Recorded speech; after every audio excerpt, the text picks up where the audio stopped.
Okay. We're going to continue with working with finding the limits of rational functions. But these are a very special class of functions, again, that have what's called removable discontinuities, meaning we have to remove a point from the curve. And how we determine what point to remove is we focus on the denominator again, because remember, we could never divide by 0, so we have to find where every denominator equals 0. So the equation in the denominator is x cubed plus 8, and that will equal 0. We set that equal to 0, and we solve for x. Now, this particular equation can be solved using beginning algebra. It's a sum of perfect cubes. So you're going to want to use the sum of perfect cube formula. A cubed plus b cubed becomes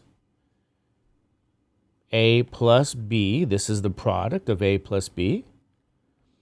A squared minus ab plus b squared. So we got to use this to factor. And what we end up getting will be, since the number 8 is really 2 cubed. So we get the following. X plus 2 times x squared minus 2x plus 2 squared, which will be 4, by the way. And then this is going to equal 0. So at this point, we can use the zero product rule and set both of these terms equal to 0.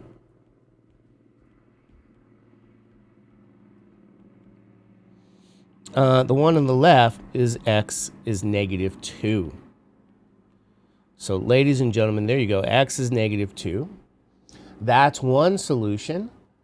And what I want to say here, though, from beginning algebra, you'll have a quadratic equation to solve here. Now, the thing about this quadratic equation, for every sum of perfect cubes and difference of perfect cubes, at least at this form here, at this point where you get a quadratic to solve, you're going to get what's called complex solutions. Those are not real numbers. So, we want, and we're dealing with the real numbers, solutions, not complex. So the point is we have to throw that portion out. And so this is the only solution, a real numbered value solution to x cubed plus 8 being 0. So we have to throw that out of the domain of the function here. So really the domain is a set of all x such that x cannot be negative 2. That gets thrown out. And so it's all real numbers that'll work except for negative 2. And that's important to know because they're going to ask us what's the limit at that point. Okay, we can find a limit because the limit is about an approach. But what we're going to know, because x can't be negative 2, the value of the function at negative 2 does not exist. I apologize. Is undefined. That is not the phrase we use. Okay? Limits have that phrase, but it is undefined at negative 2. So make sure you guys know that. That's a very important idea. The value of the function at negative 2 is undefined. Now you might say, well, okay, what did you just show me? I'm showing you actually the curve here. And because at negative 2, there's a hole there. This is called a removable discontinuity. We mean, since x can't be negative 2, we got to throw it out. There's no input value. We can't use negative 2. So, okay. But then how did you get the curve? Well, there's more to the story. Because you have the rational function x plus 2, x squared minus 2x plus 4 now. we can simplify that rational function. So this limit question is the limit as x goes to -2 over 1 over x squared minus 2x plus 4 now. Okay. And then sometimes I'll put a parenthesis around this to kind of be a little clearer with what you're looking at. But now you say, well, what's this graph? The graph that you see of this function is what you see here in blue. But at -2, you have a hole. Now, can you still take the limit? The answer is a big yes. Now, how do you take that limit? Well, wherever there's an x, you can plug in that -2. So we can still take a limit. Now we're able to plug in that value, and we just now use our arithmetic. Now, the book calls this direct sub. This is what the book says. Hey, by direct substitution, plug that number in. All right, by direct sub. Now we get 1 over -2 squared minus 2 times a -2 plus 4. Now we can evaluate using, order of operation. So this will be 4 plus 4 plus 4. The limit is 1 over 12. Now, that is how we approach this question. Because remember, a limit is an approach. You're going to -2 from the right or the left. This isn't the value of the function at -2. The value of the function at -2 is undefined. And if you take a look at this picture here on the curve, we're just approaching from the left and the right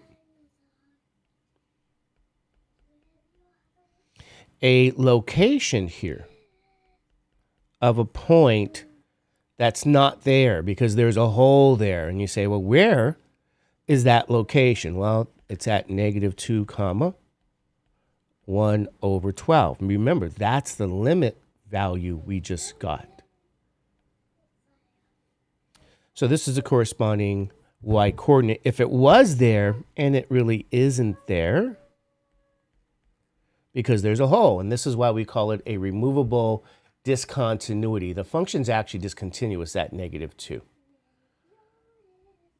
And, just to go do a little deeper dive, you say, why is that function discontinuous? Why do they call this a removable discontinuity? Because the limit as x goes to a of a function, when it does not equal the value of the function at the point, we say f is discontinuous, not continuous, at x equals a. So I'm giving you much more of a deep dive, going back and scrolling over this and sending you some, desired reading, I guess. But that's kind of this is the essence of what you guys need to do here to evaluate a limit. It isn't too bad, but you need to use some algebra and arithmetic. Compare that question, and we may need more paper,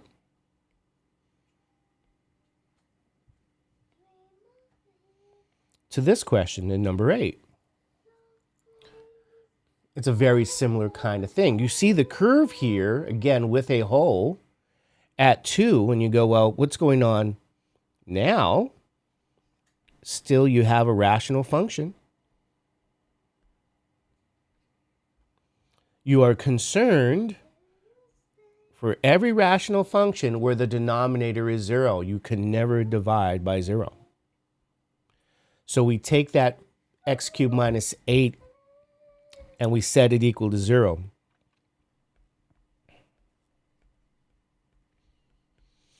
And we solve for x.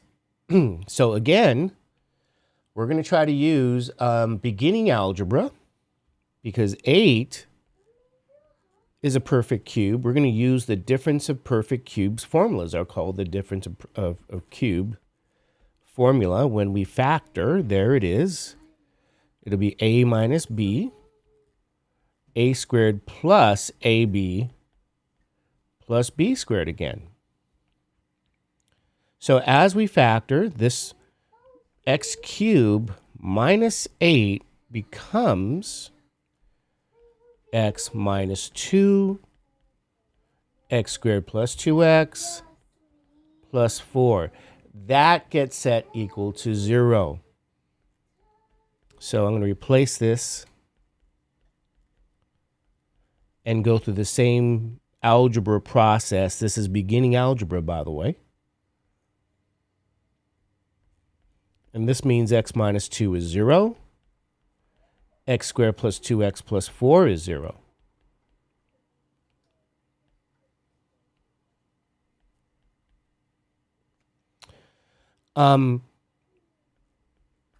This is by the zero product rule. So we get one solution again, that x is 2.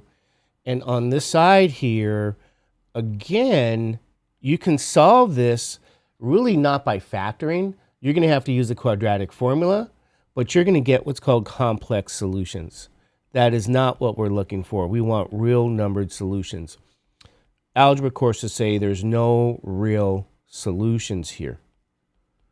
So that's going to be a problem. It's really not a problem. It's actually a benefit because it means you're done solving. So the only solution for this equation is that x is 2, and this is why we have to throw it out. So that denominator could not be 0. It happens when x is 2, so the domain is a set of all x such that x could not be the number 2. We throw that value out, and then that's why there's a hole here. There's a hole at x is 2.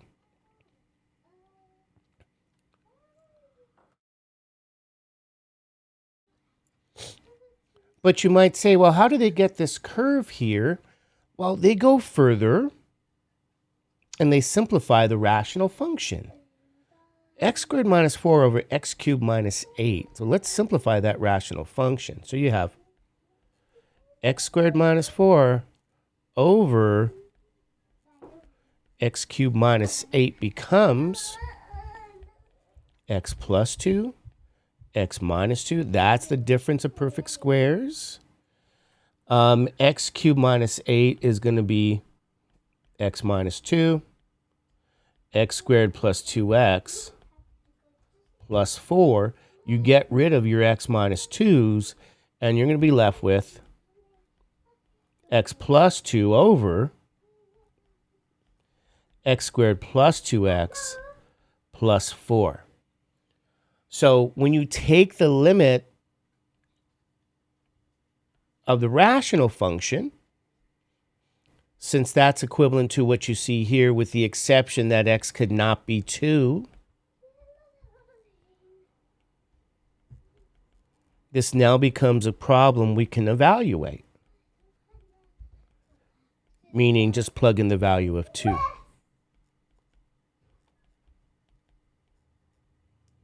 Use direct sub, I guess. That's what the author is saying, direct sub. Meaning just plug in the value of 2 here, wherever there's an x, and do your arithmetic.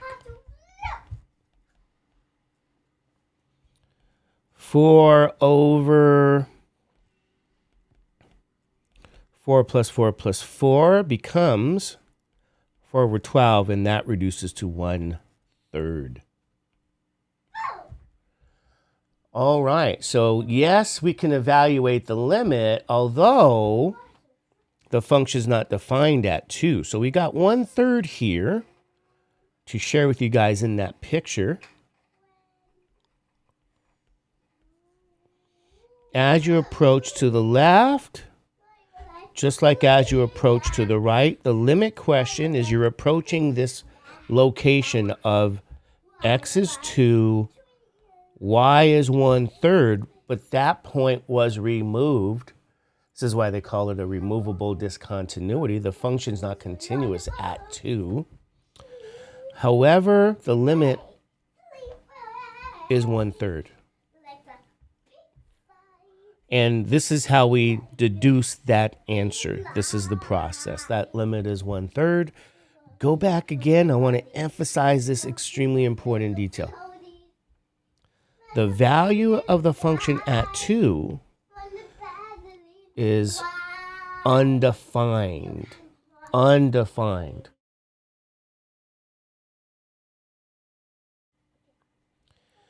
And that is a vital thing for us to know in our future. Okay? And there's a hole there, meaning you threw the value of x out, which means there's no corresponding y value either. All right, number 8.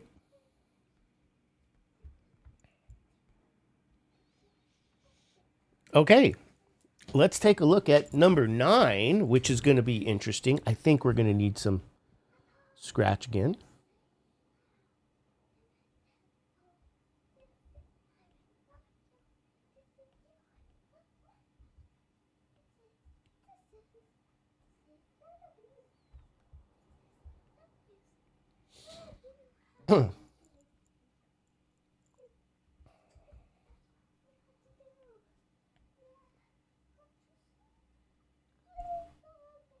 So again, you have a rational function.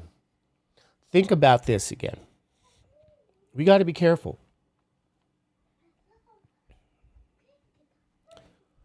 That rational function, we can never have an x value in that denominator and have it be 0. We can never divide a fraction with 0. So we got to find the values of x for which this happens. My money is on it's going to happen at -2 because this is the nature of the exercise here, is to look at rational functions with removable discontinuities, throwing a point out of that domain, giving you a hole. And if you look at the graph and you kind of cheat, you go, oh my God, Mr. Judge, you're right. At -2, there is a hole, but then I also have a vertical asymptote somewhere over there. Hey, what's going on with this? Because the homework questions you get in your book, they don't give you the graphs. So we're going to have to find the domain and locate the hole. How do you do that? You take that denominator of x squared minus 2x minus 8. You set it equal to 0.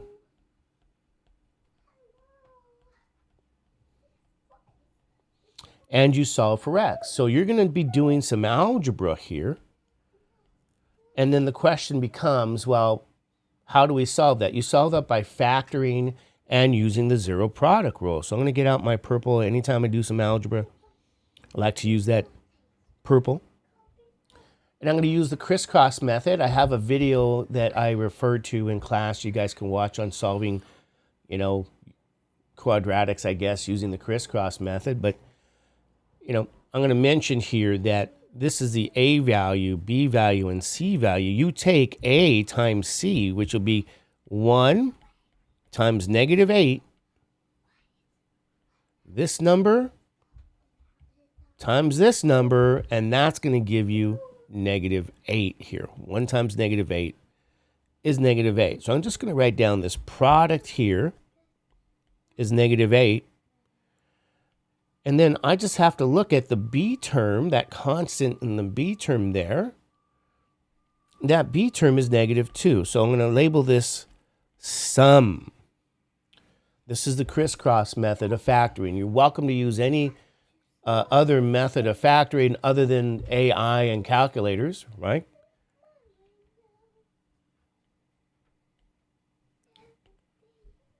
And now we have to find two numbers multiplied together whose product is -8 and then whose sum is -2. So you go, okay, what two numbers multiply together? The product is -8, but the sum is -2. I'm going to take -4 times 2, I believe. It's -8. Okay, yeah. So -4 times 2, sure enough, is -8. And -4 plus 2 will give you -2. That's what we're looking for. This is the key. So remember, by the crisscross method, that means the quadratic equation there, or the trinomial, is written as x minus 4 times x plus 2. These are the numbers you use here, and now you have factored. So this is the crisscross method. You need to review that, ladies and gentlemen. And that's where the denominator has our concerns. So go back here and solve this again. Meaning x minus 4, x plus 2 equals 0.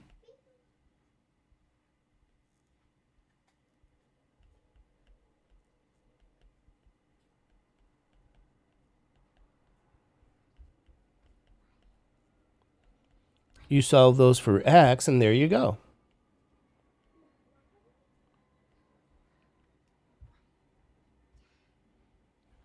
So these are the two places where you got to fill these out for the domain of the function. So the domain is a set of all real numbers x such that x can't be 4. We're throwing two numbers out. We're going to see why we do that.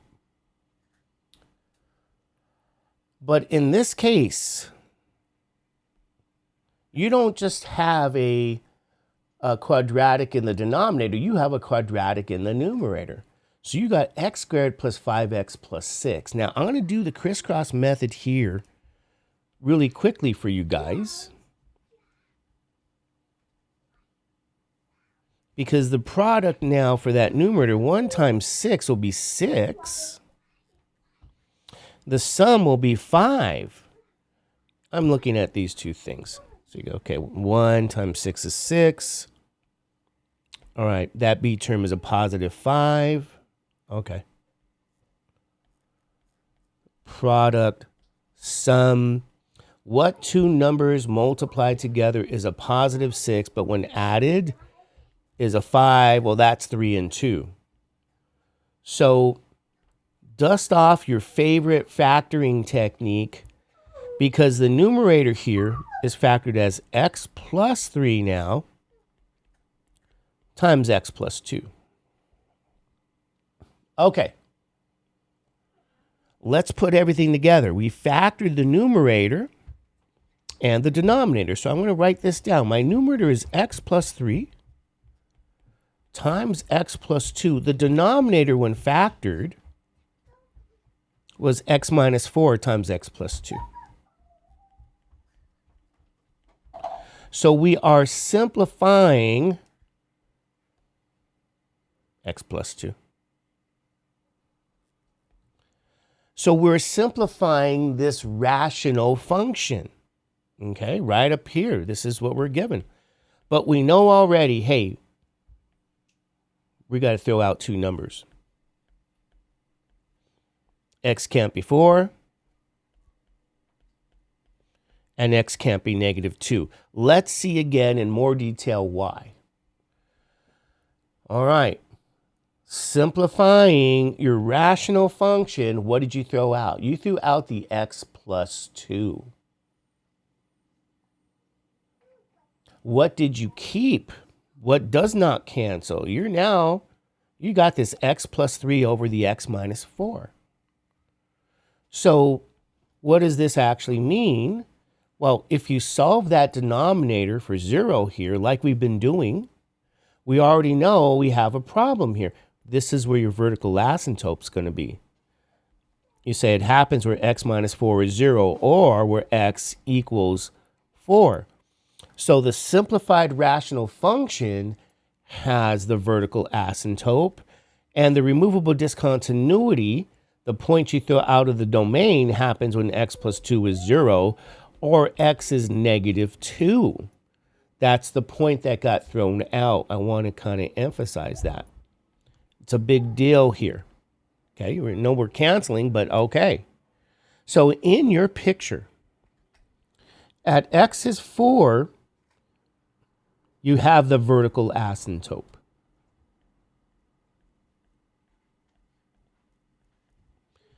At x is negative 2, you have the whole.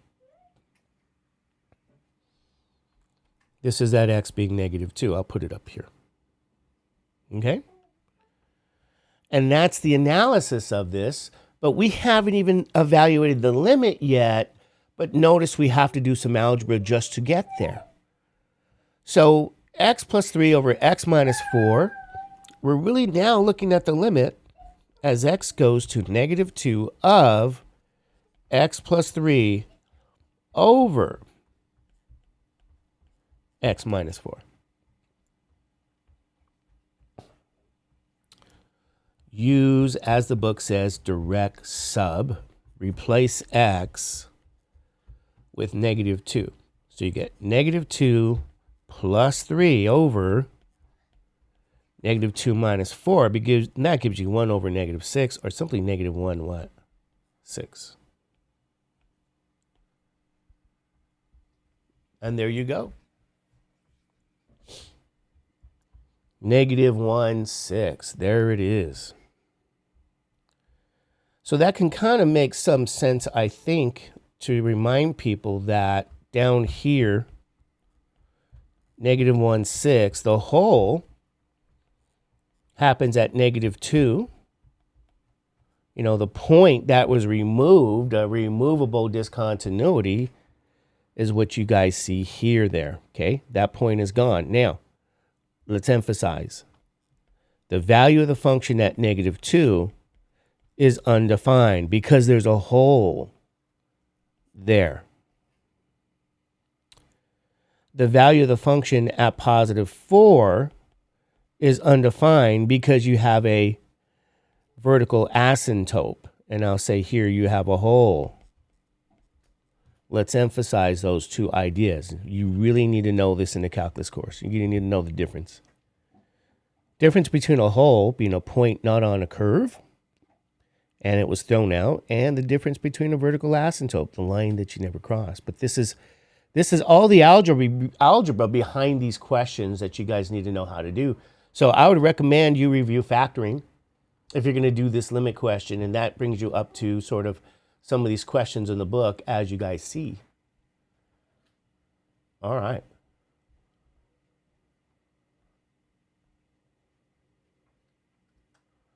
Let's do that one again so you guys can see that there are some things here happening that you need to review, right?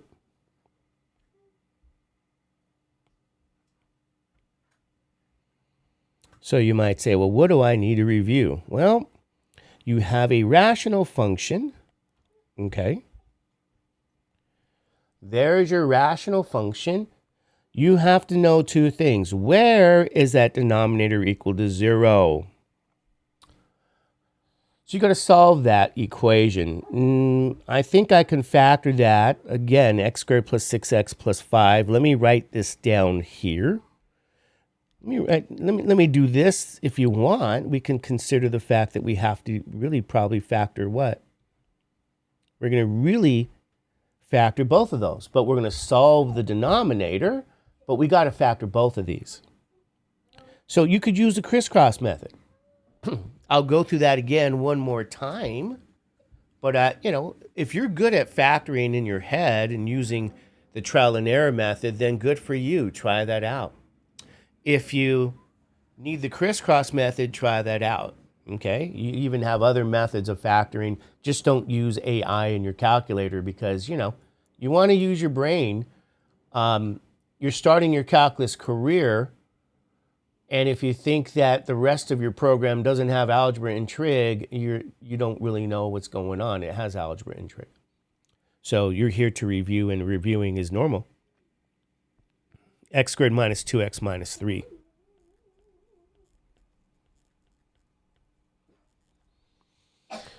All right, I'm going to use the crisscross method again. The product is a times c. 1 times negative 3 will give you negative 3. And again, the sum here is negative 2. So it might be you do have to recall how to do those things. All right, that's why I'm sending this to you guys now. We need two numbers multiplied together. Product is negative 2 and sum is negative 3. That'll be negative 3 times 1. Those are the numbers. So when I factor this, It's x minus 3 times x plus 1. So these are the numbers you're looking for. That is the crisscross method. Nice. And like I said, we might as well start to factor both again, x squared plus 6x plus 5.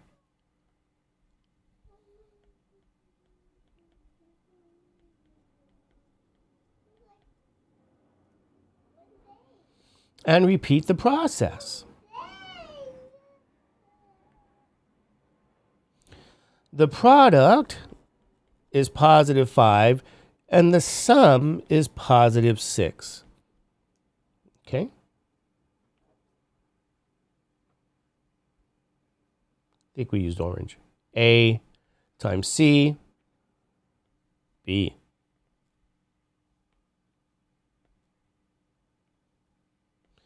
I need two numbers multiplied together is positive 5, but when they're added, is 6. 1 times 5 is 5, and then 1 plus 5 is 6. So we have factored.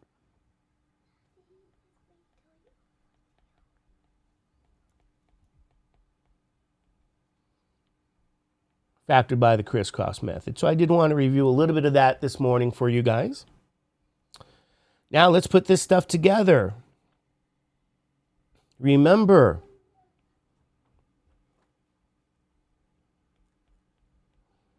the numerator is x minus 3. The denominator is x plus 1. Then we got x plus 1. We can write the x plus 1 at the end. It might help us see things a bit better. Okay? And so I want you guys to take a look and see the similarity here. Where you have the cancellation for the x plus 1 term, that's where you have the removable discontinuity. This is where you have the whole. The x plus 5 is going to give you the vertical asymptote. Okay, so we're going to get the whole here because it cancels and goes away. And so this function, let's actually look at this note. Where's the whole again? Where x plus 1 equals 0. Subtract 1 from both sides. X is negative 1. This is where you have the whole. And sure enough, if we look at the curve, at negative 1, you got a hole there. So we're really throwing out, again, where that denominator equals 0. You're throwing out negative 1, but you're also throwing out x plus 5, where that equals 0.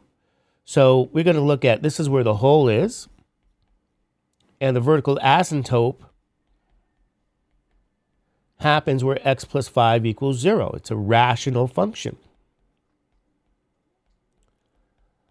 Your vertical asymptote is right here.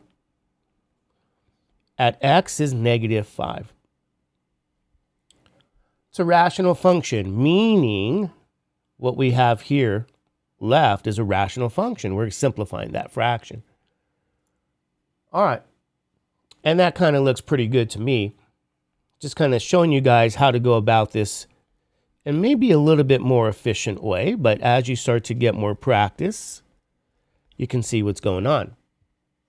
That's why you have the vertical asymptote at x is negative 5, and you have the whole at this negative 1 x value. We don't know the y value yet. Maybe it's also negative 1. At least from the picture, it looks like it could be, but we don't know yet. Okay, so the domain of that original function, again, is all real numbers, except x cannot be negative 5, and x could not be negative 1. Can't be these values. It can be anything else. Now, alrighty. Let's go back up here. The question is, what's the limit as x goes to negative 1 here? Well, that's the same as asking this question. What's the limit as x goes to -1 of that simplified rational function? Meaning, we canceled out the x plus 1s. What's left is x minus 3 over x plus 5.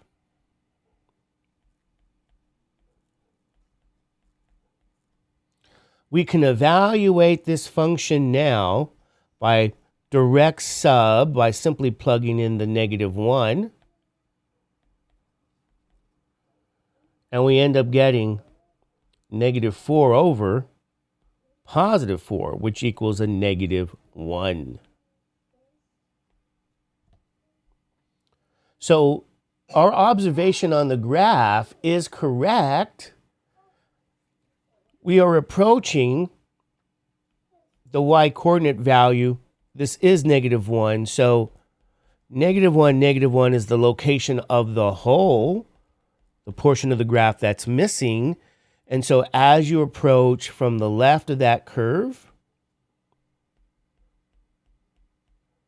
like as you approach to the right of that curve, you're approaching a hole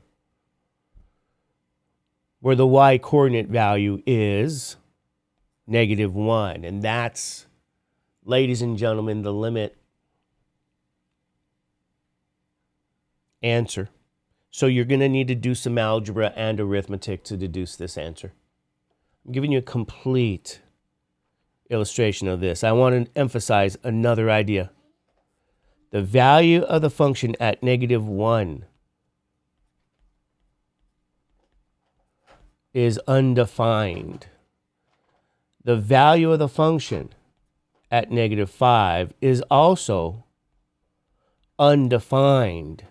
Because we threw those values out of the domain, there's no definition for them. So there's a lot of little details here, and you guys are using some algebra to get there, and that's what's important to do. All right. Okay, number 11.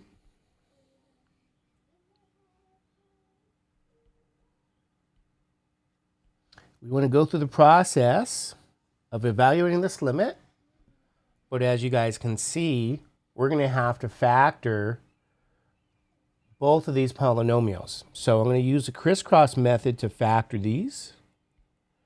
I'm going to take some time to kind of review that for you. 2x squared minus 5x minus 3. So let's try to do that. Let's write this down. 2x squared minus 5x plus 3. You got to factor that minus 3. Let's be careful. Okay. The crisscross method, remember, you got A, B, and C.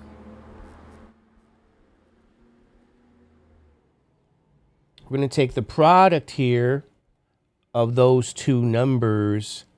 2 times -3 gives you -6. And I do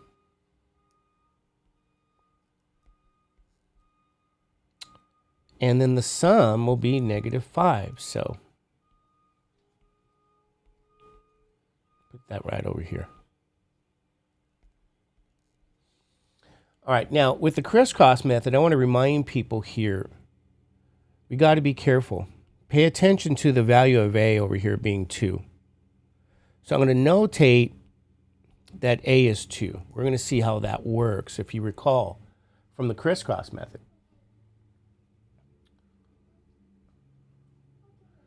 So when we get the two numbers multiplied together, that's -6, but when added is -5. You might say, is that -6 times +1? I think that's what it is.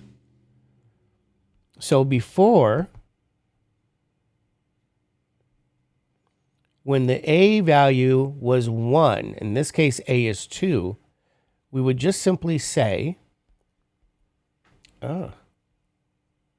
we lost those. -6, +1. Let's double check. Okay.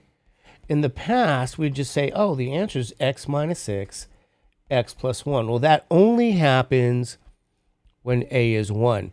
So I want to go back here and review for you guys that crisscross method now. This time when A is going to be what you guys see here. And I get this weird. There we go. All right, so I just want, here we are, and this is not the factored polynomial, though. You got to go to the fact that A is 2. And we notated that. A is 2. It's not 1. So go back to the numbers you found here and divide both of them by 2 here. What you'll see is that you can reduce this term here. 6 divided by 2 is a very nice whole number, 3. And that'll be x minus 3 now. But the problem you have over here is you don't get a whole number. You get a decimal for 1 over 2. And if you guys remember by the crisscross method, that means you bring up the 2 here. So your 2 now is there.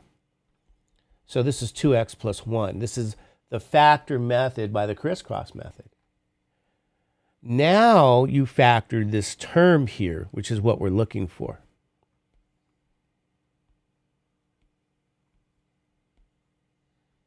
So don't forget that idea. 2x squared minus 5x minus 3 is x minus 3 times 2x plus 1. Okay, that's the first one. The second one of 3x squared minus 11x plus 6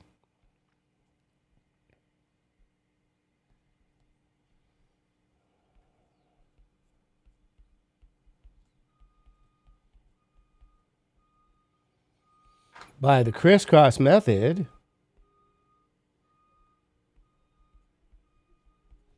you got a product and sum. So the product again here is 3 times 6, which is 18. And then the sum here is going to be negative 11. Okay, give me a few seconds here.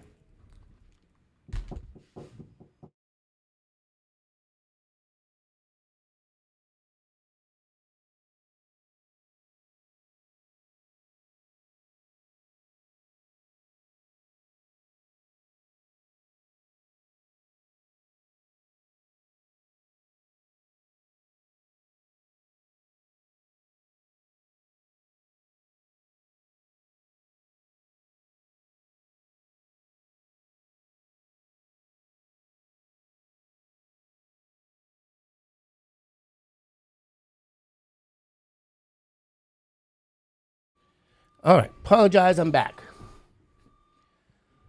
So we got to find two numbers. Multiplied together is positive 18, but when added is negative 11. The only way we can do that is if both numbers were negative. So I believe it'll be a negative 9 and a negative 2 now. So negative 9 times negative 2 is positive 18, but negative 9 plus negative 2 is negative 11. All right, ladies and gentlemen, let's also emphasize the A value over here, right? What is your A value? A is positive 3. It's not 1. So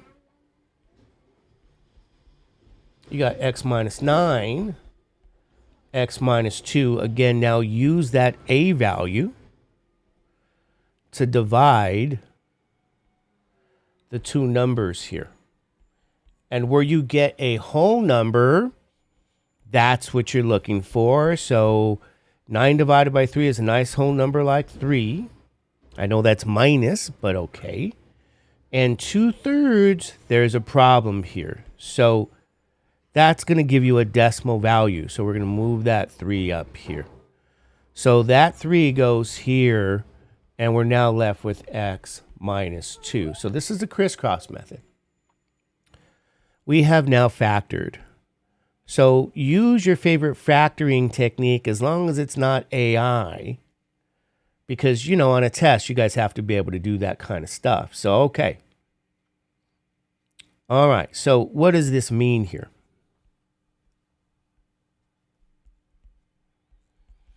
This is the limit as x goes to 3, x minus 3, 2x plus 1.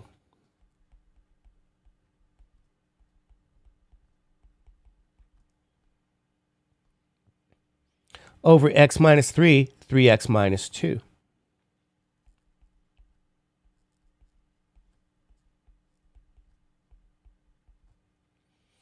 And sure enough, we're going to have the whole at x is 3, as you guys can see here.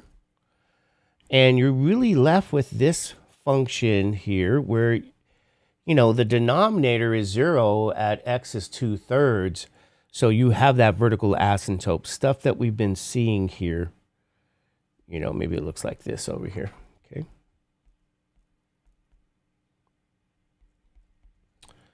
All right, so evaluate the limit now, right?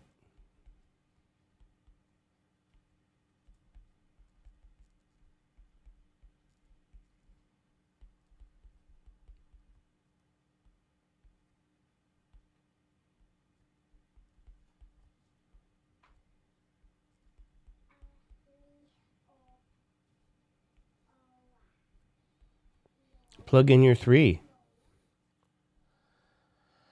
Okay, I'm going to have to find some space. 2 times 3 plus 1. We'll do it right here. 2 times 3 plus 1 over 3 times 2 minus 2. So that'll be 7 over 4.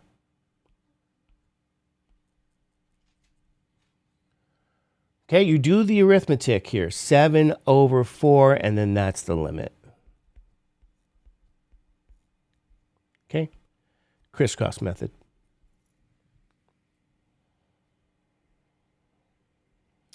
So by now, I think you guys understand the deal, which is that you're going to do some factoring here to evaluate these limits. You want to review that. This next question here, number 12, the limit as x goes to -5 here. And then you got this 3x squared plus 6x plus 5.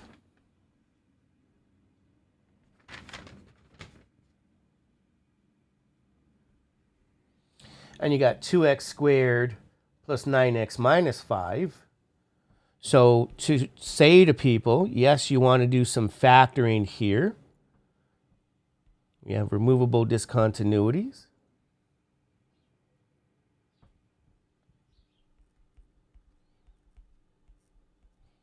By the crisscross method, you're going to get x plus 5 times 3x plus 1. You guys can try that out. And then for the 2x squared plus 9x minus 5, you get x plus 5 times 2x minus 1.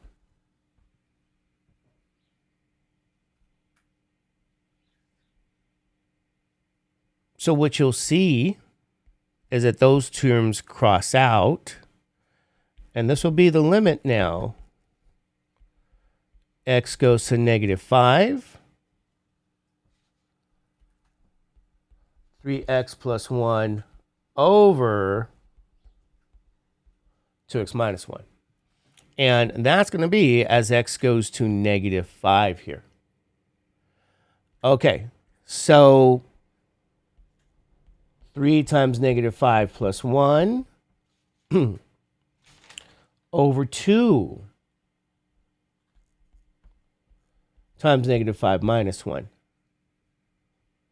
Because that limit is as x goes to -5 here.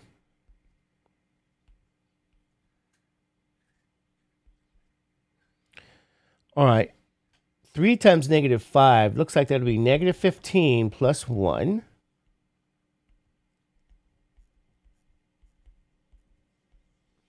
Divided by -10 minus 1. -14 over -11. Negative over negative is a positive. Limit's 14 over 11.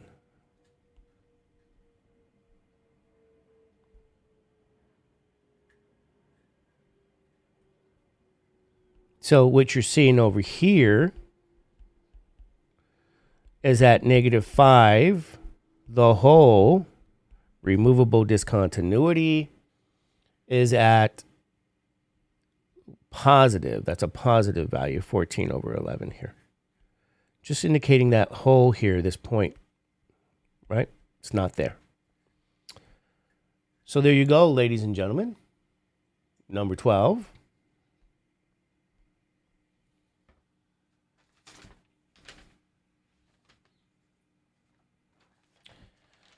And then this question here, number 13, when you're factoring, you're going to look at this rational function again.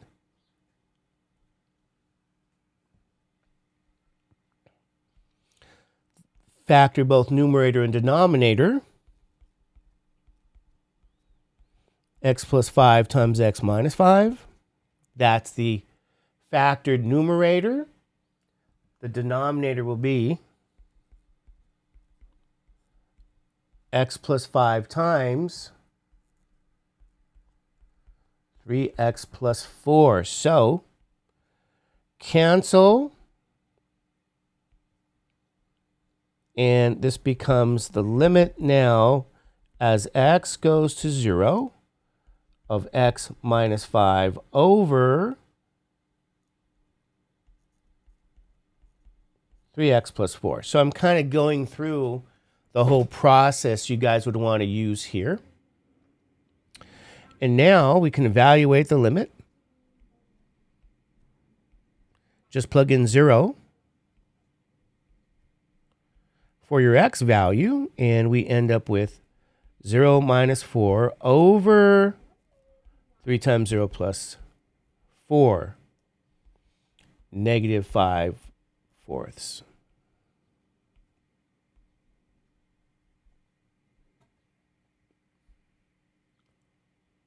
So here we go down here. Looks like that's where negative 5/4 will be. So there should be a hole over here, just so you guys know. I'll have to fix that. Yeah, I don't know, negative 5/4. That's good enough. And there you guys go.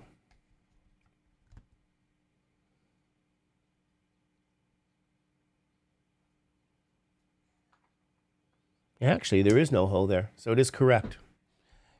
In fact, you could have done from the beginning. Notice this. Because there is no hole at 0, the domain, ladies and gentlemen, includes 0. This function's continuous at 0.